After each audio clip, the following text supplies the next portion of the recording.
Hey, what's going on, guys? It's Cory, the Real Estate Guy, and today we're talking about HFAs and how they operate or what their uses are for. Okay, an HFA has huge benefits and upsides to it if you qualify for an HFA loan. Okay, an HFA is state specific and it's geared towards those people that are looking to be homeowners in that given state. Okay, it's geared for first-time home buyers, which are people who have never owned a home, and also people who have not owned a home within the last 3 years. They may have been renting, leasing, whatever the case may be. Here in the state of Texas, there are a couple of different programs which we're going to dissect after this video and have their own little segment about what they offer, their specifics, and how they can be beneficial to you.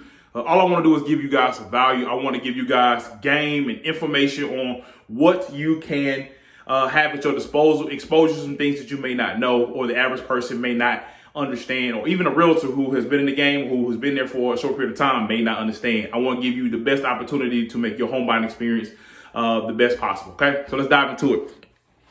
HFA, Housing Financing Agency. Okay, state specific agencies. First one, down payment assistance, which is huge.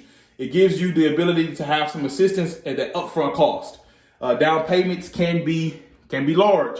You can get them as low as 3% here. So with the rising prices of housing market here in Houston, here in the state of Texas, houses are, it's harder to get more of what you want with also the budget that you have. Okay, so you want to make sure that if you get anything you possibly can to leverage that upfront cost to save you some money, that way you can get the house that you're looking for or close to it. Down payment assistance may be something for you. HFAs provide that. Cancelable mortgage insurance. Okay, this is a little bit different than the FHA loan, which is one of the biggest.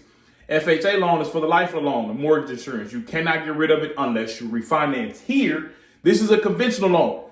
So if you reach the mark of 20% of your house, as far as the value of what you pay for it, then you can remove mortgage insurance, meaning you don't have to pay that extra amount that goes towards nothing for you owning the house outright. It just goes for protecting the bank. So that's a good perk. Immediate appraisal orders. Okay, whereas with an FHA loan, you have to wait to a certain process in the deal before they send out appraisal, and that can take up to 10 days. Here, right off the bat, you can get an appraisal done. You want to know what the true value of that house is. We've done a CMA, we've done a market analysis, we've gotten as close as possible to the numbers that we think that house should be worth, and then an appraiser goes out and they tell you what exactly it's worth based on their criteria. No geographical restrictions. The USDA loan has restrictions based on where you can stay and income. Okay, it has to be in rural areas. Here, you can stay inner city, suburban area, wherever you want to stay. No upfront mortgage expenses. This is another thing that will lower your upfront costs.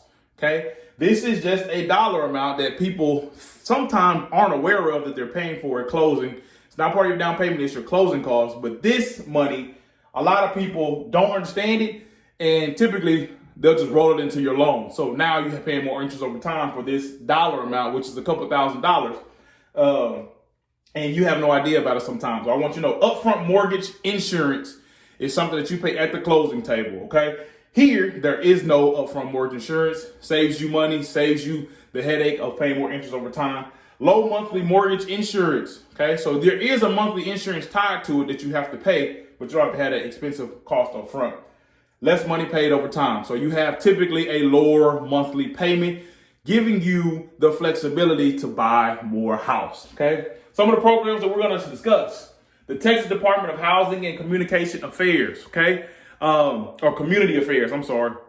It is a website, which is down here, ehousingplus.com. If you go to that website, it gives you endless information on these different programs, the ones that we're going to break down and talk about, and how they can be a benefit to you. TSHAC, which is a well-known one. TSHAC governs like Hometown for Heroes. A lot of people do that. Firefighters, medical professionals, teachers, they use this often. Okay, there's different perks that are associated with the TSHAC program, and it means Texas State Affordable Housing Corporation, or shortly known as TSHAC. Okay, I hope I've created some value and shedded some light on something that you may not have known. It's Cory, the Real Estate Guy. We're talking about ways that you become a homeowner here in 2020. Let's get it done. Reach out to me, DM me. It's Cory, the Real Estate Guy.